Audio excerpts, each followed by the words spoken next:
కరీంనగర్ జిల్లాలో కిడ్నాప్ కలకలం రేగింది. చెల్మడ మెడికల్ కాలేజ్ ఆసుపత్రి నుంచి 4 రోజుల పాపను కిడ్నాప్ చేశారు గుర్తు తెలియని వ్యక్తులు. ఉదయం పాపను అపహరించారని గుర్తించిన బంధువులు ఆసుపత్రి సిబ్బందికి విషయం వివరించారు. తమ పాపను తమకు అప్పగించాలంటూ ఆసుపత్రి ముందు ఆందోళనకు దిగారు. ఫర్నిచర్ను ధ్వంసం చేశారు.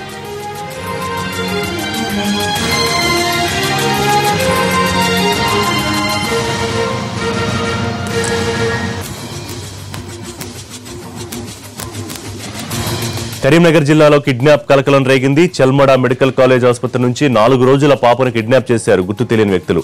ఉదయం పాపను అపహరించారని గుర్తించిన బంధువులు ఆసుపత్రి సిబ్బందికి విషయం వివరించారు. తమ పాపను తమకు అప్పగించాలంటూ ఆసుపత్రి ముందు ఆందోళనకు దిగారు. ఫర్నిచర్ను ధ్వంసం చేశారు. కిడ్నాప్ వ్యవహారానికి సంబంధించి డీటెయిల్స్ మా కరెస్పాండెంట్ ప్రవీణ్ అందిస్తారు. ప్రవీణ్, పాప కిడ్నాప్ సంబంధించిన డీటెయిల్స్ ఏమైనా తెలుస్తున్నాయా? ఈ రోజు తెల్లవారుజామున కరీంనగర్ శివారులోని చెల్మెడ మెడికల్ కాలేజ్ సంబంధించిన ఆసుపత్రిలో నుండి 4 రోజుల వయసున్న ఒక పాపని గుర్తెలియని వ్యక్తులు ఎత్తుకోవడం జరిగింది.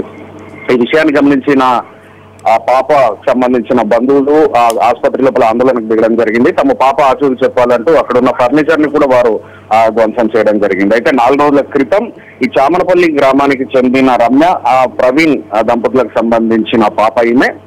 రమ్య 4 రోజుల క్రితం డెలివరీ కావడం జరిగింది. ఈ రోజు తెల్లవారుజామున తల్లి పొత్తిళ్లలో ఉన్న పాపని ఎవరో గుర్తులేని వ్యక్తులు అక్కడి నుండి కిడ్నాప్ చేయడం జరిగింది. దీనికి సంబంధించి కుటుంబ సభ్యులు అక్కడ ఆందోళన వ్యక్తం చేస్తున్నారు. ఆందోళన దిగారు, ఫర్నిచర్ ధ్వంసం చేశారు. అయినా కానీ వారికి సమాధానం చెప్పేందుకు అక్కడ ఆసుపత్రి సిబ్బంది ఎవరు లేరు. ఆసుపత్రి సిబ్బందికి సంబంధించిన ఏదైతే నిర్లక్ష్యం ఉందో దాని పట్ల చాలా బంధువులు ఆగ్రహం వ్యక్తం చేస్తున్న పరిస్థితి. అయితే ఆందోళనకు సంబంధించిన విషయం తెలుసుకున్న పోలీసులు అక్కడికి చేరుకోవడం జరిగింది. కేసు పైన విచారణ వారు ప్రారంభించారు. ఇప్పటికే అక్కడ ఉన్న సీసీ కెమెరాల ఫుటేజ్ ని పరిశీలించే పనిలో ఉన్నారు. అయితే సీసీ ఫుటేజ్ లో ఒక మహిళ పాపను తీసుకెళ్తున్నట్టుగా కొన్ని అస్పష్ట దృశ్యాలు కొన్ని రికార్డ్ అయి ఉన్నట్టుగా తెలుస్తోంది. అయితే అది ఆ పాపకు సంబంధించిందేనా లేక ఇతర ఏవైనా దృశ్యాలు అనేది ఇంకా క్లారిటీ రావాల్సి ఉంది. అయితే సీసీ కెమెరాలు పనిచేయకపోవడం, అదే సందర్భంలో ఆసుపత్రి సిబ్బంది చాలా నిర్లక్ష్యంగా సమాధానాలు ఇస్తుండడం పట్ల కుటుంబ సభ్యులు చాలా ఆగ్రహాన్ని వ్యక్తం చేస్తున్నారు.